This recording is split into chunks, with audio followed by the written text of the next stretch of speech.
I think you just have to go out and do it. Like there's moments, like when I was driving from St. Louis out here, like I had these moments creep in that were like, what am I doing? Like what have I done?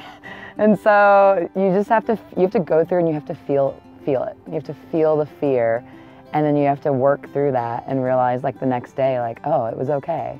I'm Julie, I'm from Travel Nurse Adventures, and I just met up with Chris and G here in a parking lot in Tucson, Arizona. I have a new van that I bought. It's a Road Trek, it's a 2003, it's a Dodge.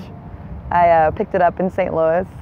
I had no idea that I was gonna get it, and then I ended up meeting this elderly couple that gave me a deal. And now I'm on my way out to California to work, and so I'm trying to learn all about my van. This is my first trip with it. So this is Canyon, he's my travel companion. I got my bikes on the back, or got a bike and his dog crate. It's a double platform bike rack, and then I got my mountain bike, and then I got his dog crate. But I try to bike quite a bit when I'm out in California, and I can just swing this up, and it's kind of annoying getting the bike off right now with the rack, but otherwise it's pretty easy to deal with. This kind of rack is. The only thing I don't like about this rack is that it doesn't swing out. I've had the swing away racks, so I think I'll probably transition to that in the future. So then I got my spare tire, and then this is just my gas in my LP tank, and then my propane's up underneath this way, so to turn my propane on, it's like up underneath here. And then I have my electrical hookup and my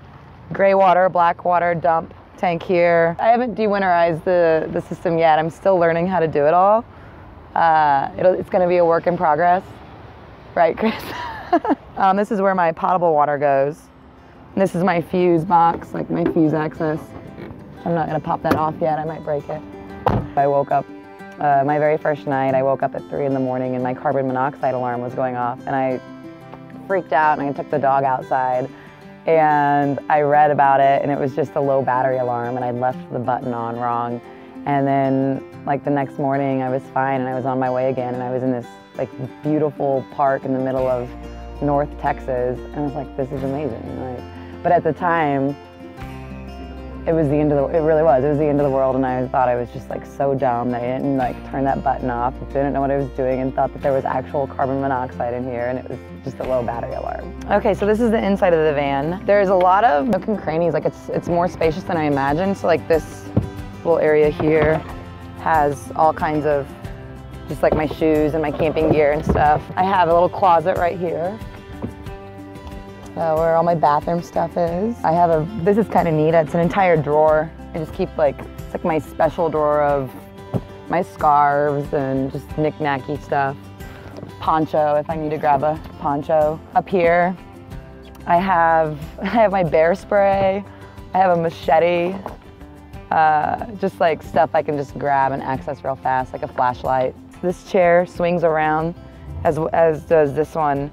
So if I'm like parked and want some more space, I can swing both of these around and hang out, and I can also set up a table right here. So it's a 2003, so there's just a CD player and a radio, and the CD player actually is like broken. So I just have a little Bose, but I'm gonna get a little mountable. They have these like, I think they have them at Costco, these, it's like a magnetic mounting thing that I can mount my phone and then also my speaker up there just so it's not sliding around. So I use my bike light as one of my flashlights. I can hook it up as well if I don't want to pull from another lighting source. And so I always just charge that stuff as I'm driving down the road. So my organization, I'm still like getting a system down. I'm pretty lacking, but just for the ease of access, I have my bike helmet just like latched to my sink, and then underneath my sink, so I haven't really used my propane stove yet a whole lot. Like when I've been traveling out here, I've just been using my camp stove to cook in the different campgrounds. So I have all my my fuel sources underneath here, and then just a bunch of water bottles, my cutting board. I have some food storage here, and I'm about to get some Velcro that kind of just to hold this in place. Moving down, just some drawers, some silverware and stuff there. And then underneath here I have just more storage. My hot water tank is underneath here. I keep all my coffee in my microwave. So all my little French press. Up here, just more storage where I keep some cups and some paper towels. Got my 3-way fridge down here, which I've also yet to start using, but I'm gonna take the leap and and use it here tonight. It's got some random stuff in it right now that we'll keep in the moment. And I have some clothes. This is all my clothes up here. I've tried to somewhat organize them with just some like zipper bags. Goes all the way back. This is where the old TV used to be, so I have just some books, and then this slides out. It's kind of messy at the moment, but just some books for work, and then my work stuff here. I have like a plug up under here, so if I'm plugged in, I can plug my laptop in and just work from there. And then when I actually drive down the road, I have Canyon's bed. This is his throne. I always look back and he's just like perched. This is where he stays when I drive, and then when I actually sleep, I put his dog bed up front or on the ground. And then my AC is right here. I've yet to need that or use it. And then just more clothing storage up here, like my rain gear. And just some other jackets are up there. And then this is the bathroom. Shower's in the middle, and this is just used for storage right now, just some towels. And then Canyon's food goes here. Then when I actually get more settled out in California, I'll actually de-winterize it and try to attempt to use the toilet more often. I think my biggest fear is that I'm gonna like mess a system up in the van. Like I'm gonna like break the whole water system or just like break the van.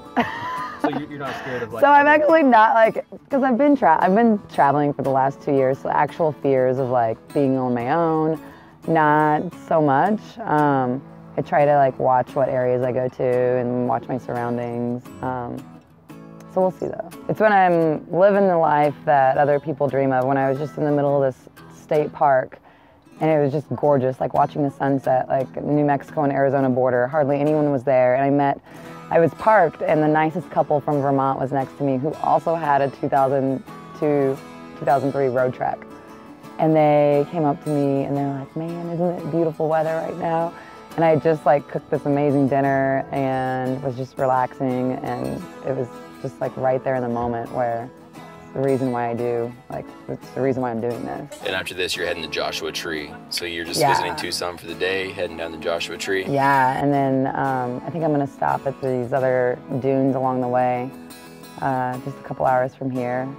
And then, so the moments of fear are definitely counterbalanced by the like beauty that you see in the world. Absolutely. So next time we see you, because you're gonna be working in California? Yeah, working in California. Travel nursing. Yep, till the end of April. I'm gonna be testing out the van to see if I actually can do it and like it. But the goal is Alaska. Yeah, and then I'm gonna go, I was in Alaska 2 years ago, where I met you guys, and then I'm gonna go back here beginning of, I think, May. I hope you're still in the van. I hope so too. I think I will be. I think you will too. Thanks for your time.